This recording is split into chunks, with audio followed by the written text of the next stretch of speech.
Good morning बेटा। आज हम नया पाठ पढ़ने वाले हैं काम के धुनी श्रीधरन।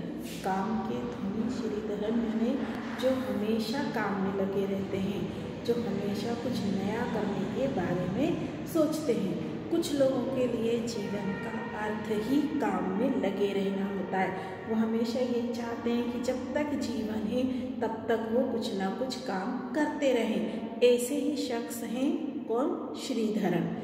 जिस काम को अन्य लोग महीनों में पूरा नहीं कर पाते, ऐसे लोग उनको कुछ दिनों में ही पूरा कर देते हैं। जो लोग काम के धुनी होते हैं, यदि उन्हें कोई काम दिया जाता है तो जो काम करने में लोगों को बहुत समय लगता है, वो काम के धुनी लोग बहुत कम समय में पूरा कर देते हैं। लगता है असफलता इनके शब्दकोश में होती ही नहीं है।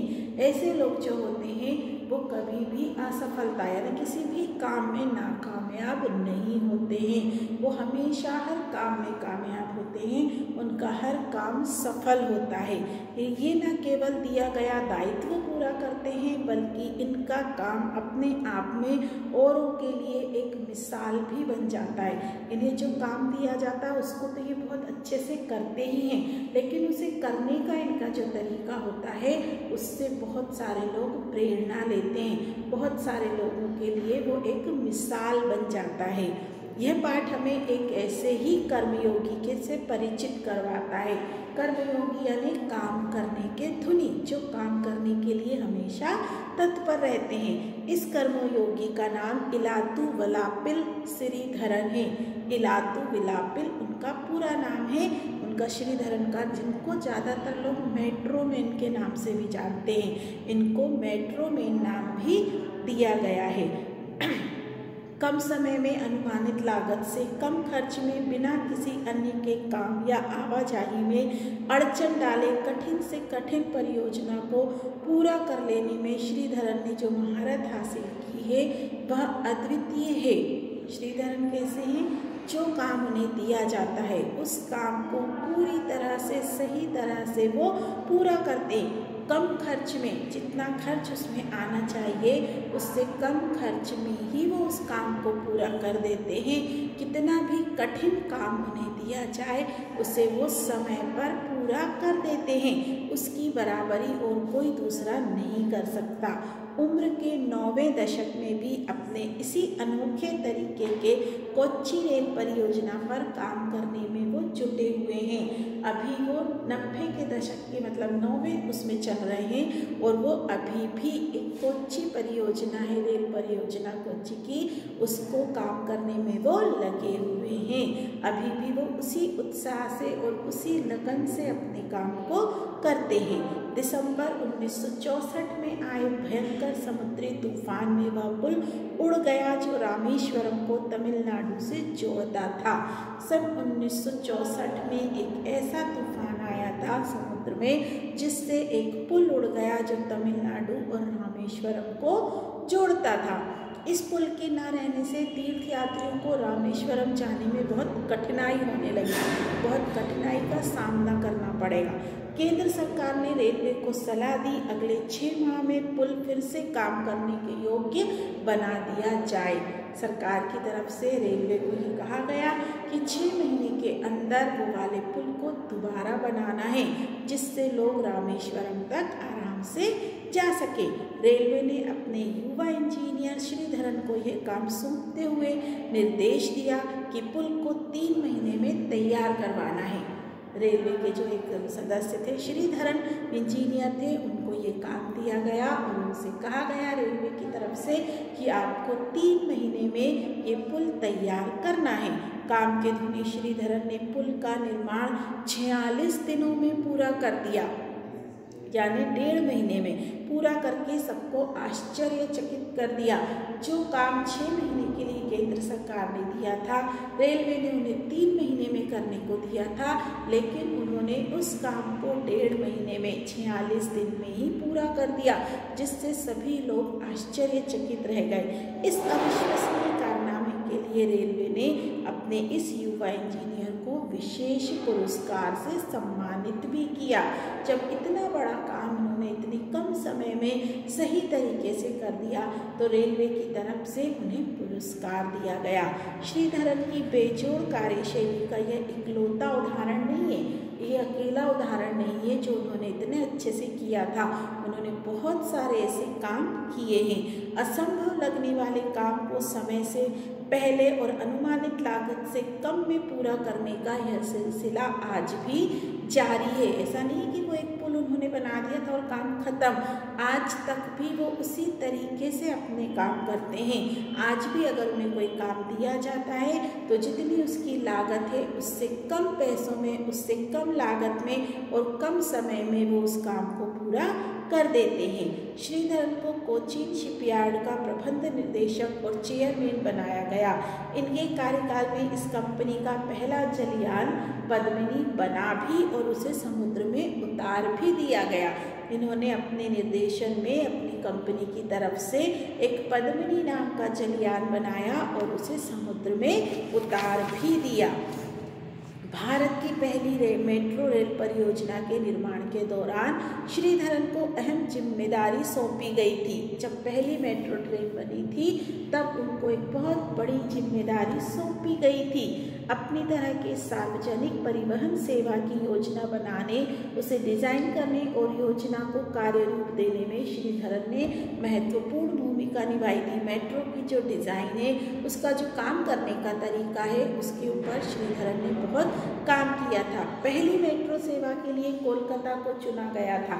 सबसे पहले कोलकाता में मेट्रो सेवा शुरू हुई थी। जमीन के नीचे कब सुरंगें बनी, वहाँ से निकला मलबा कब कहाँ गया, वह तो कोलकाता के लोगों तक को नहीं पता है। कब वहाँ पे सुरंगें बना दी, अब सुरंग जब खोदेंगे तो उसका मलबा भी निकलता है, तो शहर में इधर उधर लोगों को पता पड़ता है। लेकिन श्रीधरन का काम ऐसा था कि वो काम कब हो गया, कोलकाता में रहने वाले लोगों तक को पता नहीं पड़ा। सबने एक दिन दूरदर्शन पर जब देखा कि बंगाल की सभी प्रमुख विभूतियाँ मेट्रो के डिब्बे से खुश खुश बाहर आ रही हैं, यही है श्रीधरन की कार्यशैली। बिना किसी को हैरान परेशान किए, बिना कोई शोर शराबा किए अपने हिस्से का काम वो कर देते हैं। जब एक दिन टीवी पर ये बात आई कि मेट्रो ट्रेन चालू हो गई है, उसको दिखाया गया, उसके डिब्बे में से बड़े बड़े लोग निकल रहे, तब वहाँ के लोगों ने देखा कि हमारे शहर में इतना बड़ा काम हो चुका है। केंद्र सरकार कोंकण की रेलवे लाइन से जोड़ना चाहती थी। 760 किलोमीटर लंबी इस रेल लाइन पर 150 पुल और 93 सुरंगों का निर्माण होना था, है ना। जब कोंकण को रेल लाइन से जोड़ना था तो वहाँ पर 150 पुल बनाने थे और 93 सुरंगें बनानी थी। अब ये काम भी श्रीधरन को ही सौंपा गया। असंभव लगने के कारण सभी को लग रहा था कि ये काम अभी नहीं हो सकता, वो टलता जा रहा था। इसलिए भारतीय रेल ने बनाओ चलाओ और वापस करो जैसी नई प्रशासनिक व्यवस्था लागू की। अपनी तरह की अनोखी और विशेष मानी जाने वाली इस परियोजना को श्रीधरन ने 7 साल में पूरा करके एक नया कीर्तिमान स्थापित किया। 150 पुल बनाना, 93 सुरंगें बनाना, ये सारे काम बहुत कठिन होते हैं, लेकिन श्रीधरन ने 7 साल में इस काम को पूरा कर दिया। कोंकण रेलवे का काम पूरा होते न होते श्रीधरन को दिल्ली में मेट्रो का जाल बिछाने का काम सौंप दिया गया। वो काम उनका चल ही रहा था कोंकण वाला, और उनको दिल्ली के मेट्रो ट्रेन का काम सौंप दिया गया। दिल्ली के लोग ये सोचकर खुश थे अब हमारे शहर में भी मेट्रो चलेगी। वे सोचकर दुखी भी थे कि इतने बड़े पैमाने पर निर्माण के दौरान जगह जगह यातायात में व्यवधान आएगा।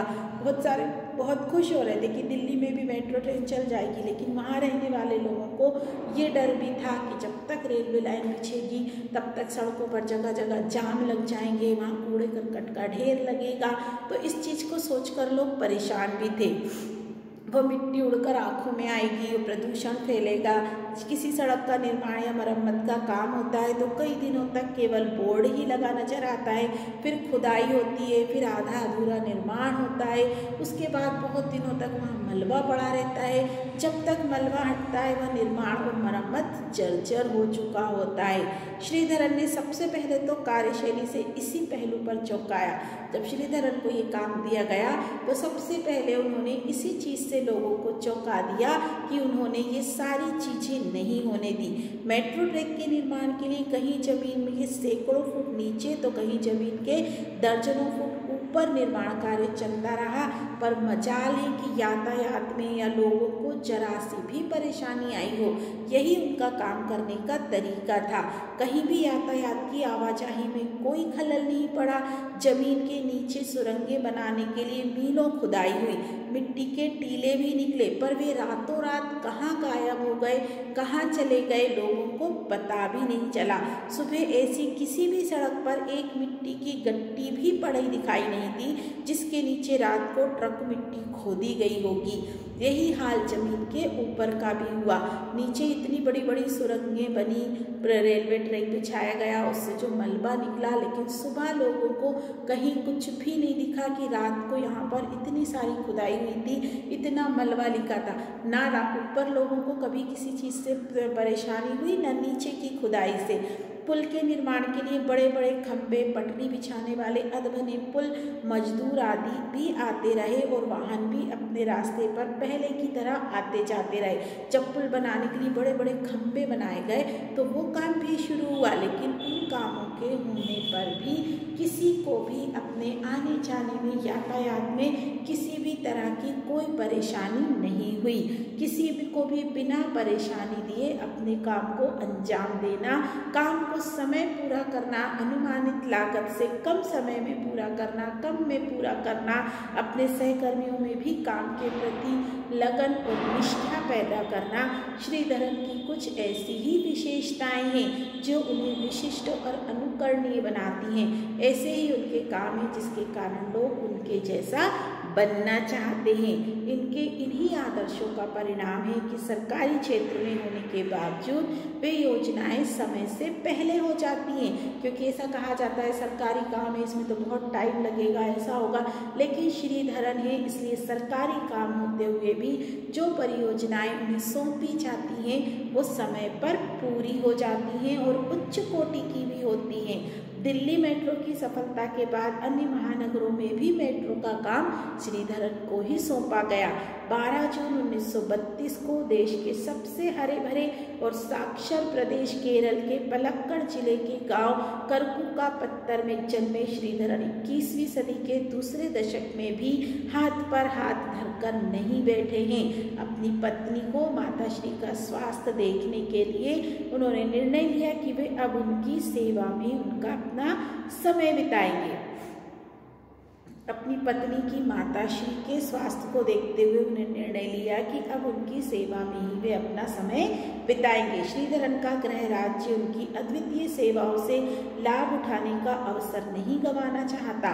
केरल सरकार ने उनके निवास पर ही एक दफ्तर बनवा दिया है और कोच्चि मेट्रो रेल परियोजना का काम सौंपने में जरा भी देर नहीं की। जब उन्होंने देखा उनकी पत्नी की मां बीमार है तो उनकी सेवा के लिए उन्होंने काम छोड़ दिया और वहां रहने लगे। तो कोच्चि सरकार ने उनके लिए वहीं पर एक ऑफिस बनवा दिया और उनको कोच्चि मेट्रो रेल परियोजना का काम सौंप दिया। कर्म को ही जीवन मानने वाले अपनी धुन के धुनी श्रीधरन इन दिनों अपनी सासू माँ की सेवा सुशोभा के साथ कोच्चि रेल परियोजना का काम भी देख रहे हैं। ऐसे हैं काम के धुनी श्रीधरन। Thank you.